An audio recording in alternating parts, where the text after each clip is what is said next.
Hi, I'm Jennifer Beckstrand, and this is my 10-minute book club.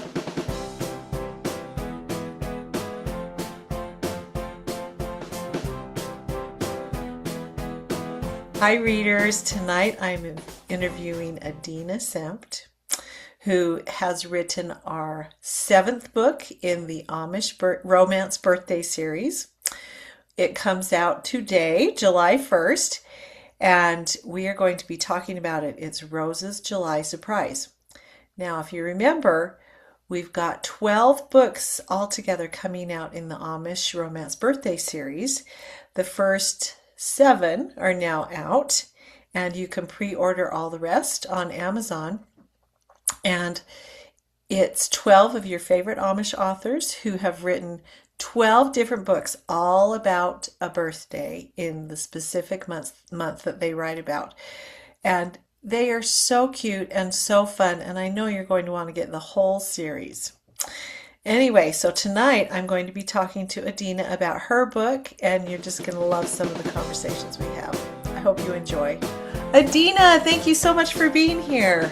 It's so good to see you again. Oh, you too. I just love talking to you. You're always so cheerful and perky and positive. It's so much fun. I think it's because you raise chickens, don't you? I mean, I was just thinking that. It's because the chickens keep me happy. My husband does too, but mostly the chickens have a lot to do with it. well, that is great. I wonder if the chickens would make me grumpy. I don't know. I don't know that for sure, but Ah, you're they obviously snuggle. great. They snuggle. That's so great. Well, Adina, tell us about your book that's coming out in this Amish Romance Birthday Series. It's the July edition. I'm so Mhm. excited for it, right before mine. We were meant to be a pair. Come on. We were. Well, it's a later in life romance. The in my Amish Cowboys in Montana series, this widow with her three grown children has been kind of floating in the periphery of other people's activities, and so I thought it was time to give her her own book. And in the book just before this, the hero, whose name is Willard Zook, he got his heart broken. So I thought, okay, let's do two things at once and have Rose's book. Her birthday's in July. She's going to get a surprise, and maybe it will just be Willard. Oh, I love that. So it's set in Montana. Set in Montana, Obviously, the and behind beautiful me, my mountains pictures. there. Love I it. went to visit the Amish community up in Rexford, Montana, and went to a quilt auction, and the things that I did and saw pretty much filter into the books, and so this one is no exception. Including I grew up in a plain church, and my best friend brought to a potluck this pineapple carrot cake supreme that she had made, and I have remembered that cake for 40 years.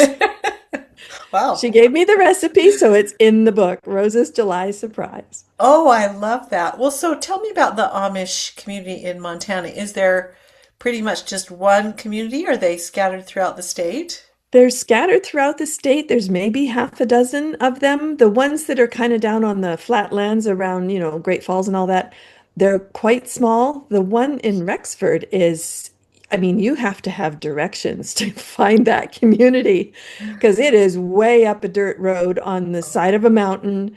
And there's a lot of people up there that are like off the grid. Well, the Amish always are, but English people. So it was the day of the school auction, and we basically just followed traffic to find it. But it That was is I so really enjoyed it because I enjoy talking to the women, and the quilt auction is always a great opportunity to talk to people. So that's what I did, and wrote those scenes into the various books. Oh, I It love was it that. was fun. Are they fairly friendly? It kind of depends on the community you go to. Well, that auction is really popular and they get a lot of English visitors. They pay someone to have a Facebook page just for the Oh, event so people know when and where it is. Well, I would walk up to maybe a trio of teenage girls and say, "Hi, I can't see any pins on your cap. how do you keep it on your hair? And the one girl, she kind of leans in and she says, double-sided tape. I was like, oh, you guys are so smart. I love that. Yeah, that seems a lot less likely to injure you than a pin. Well, and except when you want to take off the cap, then I think you probably, it has to Oh. be, can't just be at the dinner table or anything. That's true.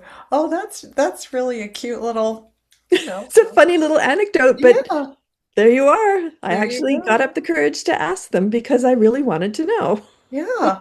Well, I remember the first time I went, it was Pennsylvania, the very first time I went to an Amish community.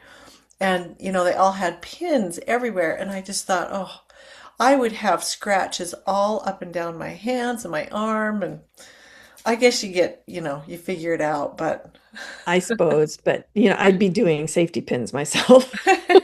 Because I'm the same way.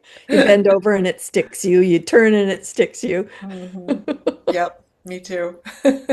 As a costumer and a dressmaker, I'm pinning myself into stuff all the time. And Are yeah. you? Good for you. I didn't realize is that what you have your PhD in? You No, told me mine's in once. creative writing. Oh, okay, that's right. That's right. Something practical. No, I sew for fun. I mostly quilting these days, but back when I was young and single, all of us made our clothes because we couldn't wear what was in the stores. So, Hmm. and my mom actually was a professional dressmaker. She had me making my first costume when I was 5 years old. Goodness. That is great. Well, I don't love to sew, but I remember making several of my own clothes, especially dresses. I made several dresses. I Mhm. made two of my prom dresses when I was in high Me too. school. Yep. Did you? Yeah. And, now I think no one would even dream of making their own prom dress, because There's it's still a really few, hard. but it's like this accomplishment, this holy cow, she made her own dress.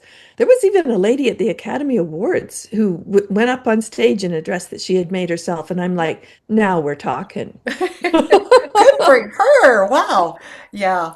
No, I would not even dream of that anymore. I had a heyday where I made a lot of my own clothes and kids clothes. Yep, But now, it's okay. It's the end of an era. It's okay. I don't want it back. we make books now, and besides, I don't We go make out in public a whole lot. The chickens don't care what I've got on. That's so great.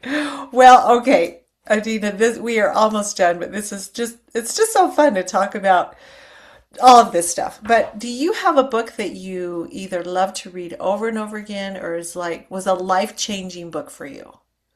Well, the over and over again, if it's not Jane Austen, it's probably Lucy Maud Montgomery. Oh, In fact, I'm cogitating a series set on Prince Edward Island, and oh, and really? it's kind of mashup of Lucy Maud and the Amish. There's three Amish communities there, and I'm like, huh.